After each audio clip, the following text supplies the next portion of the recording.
विवेचन में जिन्होंने पूज्य पद पा लिया है ऐसे परमेष्ठियों का विवेचन अपन देख रहे हैं। सबसे पहले अरिहंत परमेष्ठी, फिर उसके बाद सिद्ध परमेष्ठी। इन दोनों परमेष्ठियों का स्वरूप अपन कल परसों तक में चर्चा में ले चुके हैं। अरिहंत भगवान का स्वरूप आया था जो गृहस्थपना त्याग कर मुनि धर्म अंगीकार करके निज स्वभाव साधन द्वारा चार घातीय कर्मों का क्षय करके अनंत चतुष्टय रूप विराजमान हुए हैं। ये मूल उनका स्वरूप है। इसके साथ साथ अरिहंत भगवान के 46 गुणों की उपलब्धता और निरंतर उनके द्वारा दिव्य ध्वनि का द्वारा हितोपदेश, ऐसा वीतरागी, सर्वज्ञ और हितोपदेशी पना जिन तीनों लक्षण जिनमें पाए जाते हैं, ऐसे हमारे परमात्मा अरिहंत भगवान देव हैं। दूसरे सिद्ध परमेष्ठी की चर्चा अपन ने वो भी की है। उसमें भी जो परिभाषा पड़ी थी, जो गृहस्थ अवस्था को त्याग कर मुनि धर्म साधन द्वारा चार घाती कर्मों का नाश होने पर अनंत चतुष्टय भाव प्रकट करके कुछ काल पीछे चार अघाती कर्मों के भी भस्म होने पर परम औदारिक शरीर को भी छोड़कर ऊर्ध्वगमन स्वभाव से लोक के अग्रभाग में जाकर विराजमान हुए हैं। जिनके चरम शरीर से किंचित न्यून पुरुषाकारवत आत्म प्रदेशों का आकार अवस्थित हुआ और जिनके प्रतिपक्षी कर्मों का नाश हुआ, इसलिए सम्यक्त्व ज्ञान दर्शनादिक आत्मगुण संपूर्णतया अपने स्वभाव को प्रकट हुए हैं। आठों कर्मों का अभाव हो गया है, इसलिए 8 गुणों की प्रकटता के बारे में भी उनका एक छंद है। समकित दर्शन ज्ञान अगुरु लघु अवगाहना सूक्ष्म बीरजवान निराबाध गुण सिद्ध के। सम्यक्त्व दर्शन ज्ञान, समकित दर्शन ज्ञान, अगुरु लघु अवगाहना, सूक्ष्मत्व, वीर्यवान और अव्याबाधत्व, ये 8 गुणों की प्रकटता सहित अनंत काल तक एक से एक हैं और एक से शुद्ध परिणामों में अनंत काल तक आनंद से मग्न रहेंगे। जिनको अभी बदल बदल के गेय बदल बदल के अपने ज्ञान के अभिरुचि के विषय बदल बदल करके सुखी होने की कामना है, उन्होंने अरिहंत सिद्ध परमात्मा के स्वरूप को पहचाना ही नहीं है। वे सुखी होने के लिए पात्र ही नहीं है। सुखी होने का पात्र वो है जो संतुष्टि दाता आनंद मिला है, उसको भोगने के बाद अब आगे और कुछ भी चाहता नहीं है। ये आत्म संतुष्ट जीवों का नाम मोक्ष मार्ग का अवतरण है। जब तक हम एक आत्मा में संतुष्ट होने की आदत नहीं डालेंगे, तब तक हमें जब देखो जब पर वस्तुओं के जानने का रुझान रहेगा, क्योंकि आत्मा एक है और वहां संतुष्टि हमें लगी नहीं, दिखी नहीं, देखने की कोशिश नहीं की। तो जब देखो जब पर वस्तुओं को जानने में उपयोग लगेगा, उनको जानेंगे तो क्योंकि आत्म स्वरूप को जाना नहीं है, तो पर वस्तु को जितना कुछ भी जानेंगे वो भी गलत जानेंगे और उस गलत जानकर फिर उनमें इष्ट अनिष्ट की कल्पना करके संसार बढ़ाते रहेंगे। इसलिए अधिक ज्ञान की इच्छा ये क्वालिटी नहीं है। अधिक ज्ञान की इच्छा होना ये मोक्ष मार्ग में क्वालिटी नहीं है, ये तो डिसक्वालिटी है। एक को जानने का पुरुषार्थ चाहिए, बाकी सब को जानने का काम बाद के लिए। बाद के लिए भी कुछ काम छोड़ के रखना चाहिए। इस हिसाब से एक आत्म स्वभाव में संपन्नता, संपूर्णता, प्रभुता, भगवत्ता, वैभववानपना, स्वच्छता, अनादि अनंतता, आनंदमयता, ये सब कुछ एक आत्मा में देखने वाले जीव उपयोग को स्थिर कर लेते हैं। वे ही उपयोग की स्थिरता के फल में अरिहंत और सिद्ध दशा के भागीदार हो जाते हैं। ये अपन ने अरिहंत और सिद्ध भगवान का स्वरूप समझा था। इसमें एक बात बहुत बढ़िया सिद्ध भगवान के बारे में आई थी, कल भी याद किया था। साधने योग्य जो अपना शुद्ध स्वरूप, उसे दर्शाने को प्रतिबिंब के समान है। साधने योग्य तो आत्मा है, और ऐसे आत्मा की साधना का प्रतिबिंबित पन करने का काम यदि कोई करता है तो वो सिद्ध भगवान है। आत्म साधना का प्रतिबिंब सिद्ध भगवान है। हाँ जी, क्या देख रहे हैं? बहुत सूक्ष्मता से और बहुत दृढ़ता से ये बात अपने चित्त में अवधारण करने लायक है कि आत्म स्थिरता का प्रतिबिंब सिद्ध भगवान है। वे सिद्ध भगवान स्वयं अपने लिए तो पूर्णतः चैतन्य बिंब है। हमारे लिए उनकी आकृति मेरे आत्म स्थिरता की प्रतिबिंबितता बताता है। माने जब प्रतिबिंब ऐसा है तो बिंब कितना बढ़िया होना चाहिए। दर्पण में जब चेहरा हमें बहुत सुंदर दिखता है तो जो दर्पण में हमें सुंदर दिख रहा है तो असल में भी तो सुंदर होना चाहिए कि नहीं होना चाहिए? असल में सुंदर हो नहीं और दर्पण में सुंदर दिख जाए, ऐसा कैसे संभव है? वो तो छल विद्या है।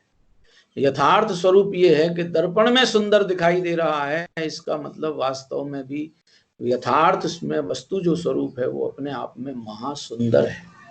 कुंद कुंदाचार्य देव तो समय सार जी की तीसरी गाथा में कह के गए, निश्चय गो समो सवत्थ सुंदरो लोए। एकत्व निश्चय को प्राप्त जो समय है, समय माने भगवान आत्मा जो है, जो अपने एकत्व में ही निश्चित रहता है, वह इस विश्व का सर्वश्रेष्ठ सुंदर, सुंदर से सुंदर पदार्थ, विश्व सुंदरो लोए। पूरे लोक में यदि कोई सुंदर है तो यह एकत्व में निश्चित भगवान आत्मा है। और अकेला भगवान आत्मा ही नहीं, विश्व का हर एक पदार्थ अपने एकत्व में सदा काल सुंदर है। जब कभी एक में कोई दूसरे का मिश्रण होता दिखाई देता है तो गंदगियां पनपती हैं, फिर मलिनताएं दिखाई देती हैं। मिट्टी अपने आप में सुंदर है, जल भी अपने आप में सुंदर है। जब जल और मिट्टी दोनों एक में एक होकर एक साथ रहते दिखाई देते हैं तो हम सबको वो कीचड़ के रूप में दिखाई देने लग जाता है। अपने आप में मिट्टी भी कोई मलिन पदार्थ नहीं है, जल भी कोई मलिन पदार्थ नहीं है। जल अपने आप में स्वच्छता लिए हुए है, मिट्टी अपने आप में उसकी अपना लक्षण लिए हुए है। अलग अलग रहें तो दोनों सुंदर हैं, और जहां दोनों एक दूसरे में सम्मिलित होने के रूप में दिखे कि बदसूरती और गंदगी और गलीचता दिखाई देती है। ऐसे इस विश्व के अनंत पदार्थ और एक में पदार्थ साथ में रहें, संबंधित दिखे तो यहां से मलिनता का जन्म चालू होता है। रहते अपने अपने स्वरूप में, कोई किसी से संबंधित है नहीं, हमने उनको संबंधित अनुभव किया और मलिनताओं को जन्म देने की परंपरा चलाई है। उस मलिनता की परंपरा को रोकने के लिए हमको हमारे सद्गुरु प्रेरणा देते हैं कि बहुत हो गया मलिनताओं के साथ रहते रहते, कभी अपने में अपनी पवित्रता, अपनी शुद्धता, अपनी सुंदरता, अपना आनंदमयता भी अनुभव करने की कोशिश की जाए। उसी में ये हमको अरिहंत और सिद्ध भगवान, अरिहंत भगवान को तो शुद्धता की पूर्णता के रूप में प्रत्यक्ष अवलोकन के योग्य देखा जाता है। सिद्ध भगवान को ध्यान का विषय बनाया जाता है कि जिससे हमें हमारा स्वरूप सिद्धों जैसा मैं हूं। अब सोचें जरा, दर्पण में जैसा चेहरा दिख रहा है वैसा मैं हूं, या जैसा मेरा चेहरा है वैसा दर्पण में दिखता है? सोचने लायक है जरा। हम जब भी पानी या और कोई साबुन इत्यादि लगाते हैं तो दर्पण वाले चेहरे को नहीं लगाते हैं। जब हमें अपने में गंदगी दिखाई देती है तो दर्पण में भी गंदगी दिखाई देगी, और अपने में शुद्धता दिखाई देगी, तब ही दर्पण में जो चेहरा दिखाई दे रहा है वो शुद्ध दिखाई देगा। इसका मतलब सिद्ध भगवंतों का अवलोकन करने वाला, सिद्ध भगवंतों का स्वरूप समझने वाला वही होता है जिसने अपने आत्मा में शुद्धता का अनुभव कर लिया है। जिसने अपने आत्मा में शुद्धता का अनुभव करना नहीं सीखा वो सिद्ध भगवान को पहचानता ही नहीं है। ये ऐसा स्वरूप अपने समझने लायक है। अब थोड़ा सा मैं प्रश्न भी पूछ लेता हूँ। अरिहंत परमात्मा का जो स्वरूप अपन ने पढ़ा है उसको संक्षेप में, जैसी परिभाषा अपन ने कल भी की थी, परसों भी की थी, उसमें विचारने लायक थी। अरिहंत भगवान का स्वरूप क्या है, या अरिहंत कैसे होते हैं? हाँ जी, कोई बताएंगे? खोलिए, ओपन कीजिए, आपकी अनम्यूट कीजिए और फिर बताइए, जवाब दीजिए। अरिहंत भगवान का क्या स्वरूप है? जो निज स्वभाव साधन के द्वारा बराबर। आत्म साधना में लीन होते हैं, मुनि पद धारण करते हैं, बराबर, जिससे उनका गृहस्थपना भी छूट जाता है। ऐसा करने से उनके 4 गुण प्रकट होते हैं और 4 घातिया कर्मों का नाश होता है। बराबर, बिल्कुल। हाँ, बिल्कुल, आपका प्रस्तुति बिल्कुल सही है। और कोई भी जवाब देंगे? हाँ जी, और कोई भी प्रयास कीजिए। अपन सब बहुत स्वाध्याय के लिए जुड़े हुए हैं, तो अपना खुद का अभ्यास पक्का हो जाए, इसके लिए जरूरी है कि अपन पूछते रहें, जवाब देते रहें, तो हमारा स्वयं का ज्ञान पक्का होता है। हाँ जी, और बोलिए। जो गृहस्थ अवस्था को छोड़ के मुनि बने हैं, हाँ जी, और जिन्होंने घातीय कर्मों का कुछ नाश कर अब अनंत चतुष्टय प्राप्त किया है, बराबर है। जो वो मूल, अरिहंत। हाँ, बहुत बढ़िया, आपने प्रयास बहुत बढ़िया किया, पर एक मूल चीज इसमें छूट गई। साधन क्या? साधन क्या अपना है? निज स्वभाव साधन। बिल्कुल, निज स्वभाव साधन द्वारा, बहुत अच्छी तरह से। क्योंकि निज स्वभाव की साधना यदि हमारे चित्त से उतर गई तो फिर कोई भी कार्य हमारा सफल नहीं होगा। ना अनंत चतुष्टय आएंगे, ना घातीय कर्मों का नाश होगा, ना मुनि धर्म पलेगा, ना गृहस्थपना छूटेगा। पहला काम तो अपने निज स्वभाव साधन द्वारा आ गया ना। तो परिभाषा के रूप में अपन जब पढ़ेंगे तो जो गृहस्थ त्याग कर मुनि धर्म अंगीकार करके निज स्वभाव साधन द्वारा 4 घातीय कर्मों का क्षय करके अनंत चतुष्टय में विराजमान हुए हैं, वे अरहंत हैं। ऐसे ही सिद्ध भगवान का स्वरूप भी अपन ने याद किया, अभी भी पढ़ा है, उसमें थोड़ी परिभाषा में ज्यादा लाइनें हैं। आप कोशिश कीजिए, पुस्तक यदि सामने है तो पुस्तक में से भी पढ़ के प्रयास कीजिए, अपन अवश्य ही अपने ज्ञान को निर्मल करेंगे। जो गृहस्थ अवस्था को त्याग कर, बराबर, मुनि धर्म साधन द्वारा जी 4 घातियों का नाश करके, नाश होने पर अनचतुष्टय स्वभाव प्रकट करके, हाँ जी, कुछ काल पीछे 4 अघाती कर्मों के भी भस्म होने पर परम औदारिक शरीर को भी छोड़कर उद्गमन स्वभाव से लोक के अग्रभाव में जाकर विराजमान हुए। और भी है भी कुछ। वहां जिनको समस्त परद्रव्यों का संबंध छूटने से मुक्त अवस्था की सिद्धि हुई, तथा जिनके चरम शरीर से किंचित न्यून पुरुषार्थ कारवत आत्मदेशों का आकार अवस्थित हुआ, तथा जिनके प्रतिपक्षी कर्मों का नाश हुआ, इसलिए समस्त सम्यक ज्ञान दर्शनादि आत्मगुण समृद्धता अपने स्वभाव को प्राप्त हुए हैं। बराबर, बहुत सुंदर टोडरमल जी ने विवेचना अपने को दी है। ये अरिहंत और सिद्ध भगवंतों का स्वरूप हम पूरा यथार्थ समझ ले गए तो फिर इस अरिहंत और सिद्ध पद के लिए जो परमेष्ठी पद में मार्ग में है वे हमारे आचार्य उपाध्याय और साधु महाराज, उनका भी स्वरूप हमारे चित्त में बहुत स्पष्टता आ जाएगा, क्योंकि कार्य एकमात्र निज स्वभाव की साधना है। उस निज स्वभाव की साधना में वो मुनि पद में रहते हुए गृहस्थ अवस्था से बचते हैं और निरंतर आत्म स्वभाव की साधना के लिए प्रयासरत रहते हैं।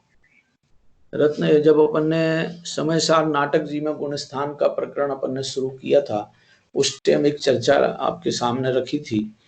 सम्यक दृष्टि, जो अविरत सम्यक दृष्टि है, उसने आत्म स्वभाव का वेदन एक बार किया है।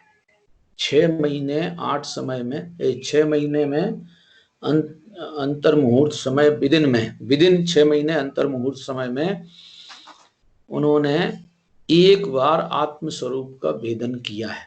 किन्होंने? चतुर्थ गुणस्थान वर्ती अविरत सम्यक दृष्टि जीव ने। अब यही जीव जब आत्मिक आनंद का अपरंपार आनंद एक समय में अनुभव लेता है तो अनुभव का काल तो लंबा है मगर स्व संवेदन का काल बहुत कम है। यही जीव उस स्व संवेदन के काल को बढ़ाता है। जब स्व संवेदन का काल बढ़ाता है तो अनुभव की आनंदमयता बढ़ती जाती है, असंख्यात गुणी बढ़ती जाती है, शुद्धि की वृद्धि शुरू हुई है। अब उस शुद्धि की वृद्धि में आत्म स्थिरता बढ़ जाती है तो वह जीव 15 दिन में एक बार, मैक्सिमम 15 दिन में एक बार स्व संवेदन कर लेता है। और वह और पुरुषार्थी होता है तो मिनिमम अंतर मुहूर्त के बाद, माने 48 मिनट बाद वह जीव स्व संवेदन करने का पुरुषार्थरत रहता है। तो पहले समय में जो चतुर्थ गुणस्थान वर्ती है उसने 6 महीने में एक बार आत्म संवेदन करने का पुरुषार्थ किया। पंचम गुणस्थान में यही जीव अनेक बार स्व संवेदन का पुरुषार्थ करने लग जाता है। एक बार, फिर दूसरा आया अनेक बार। फिर यही जीव जब अनेक बार शुद्ध स्वरूप का संवेदन करने लग जाता है तो फिर जगत जंजालों से पूर्णतः विरक्ति लेकर मुनिपद अंगीकार करके और आत्म स्थिरता बढ़ाता है। तो जो अभी एक बार से अनेक बार वाली लाइन में पहुंची थी आत्म स्थिरता, वो आत्म स्थिरता विदिन अंतर मुहूर्त बार बार होने लग जाता है। सब तो बदल गया जरा, पहले एक बार, फिर अनेक बार और फिर बार बार। अब ये बार बार होने का मतलब क्या है कि बीच बीच में गैप भी पड़ता है। तो 7वें से छठा, छठे से 7वां, छठे से 7वां, 7वें से छठा, ऐसे गुण स्थानों का आरोहण अवरोहण होता है।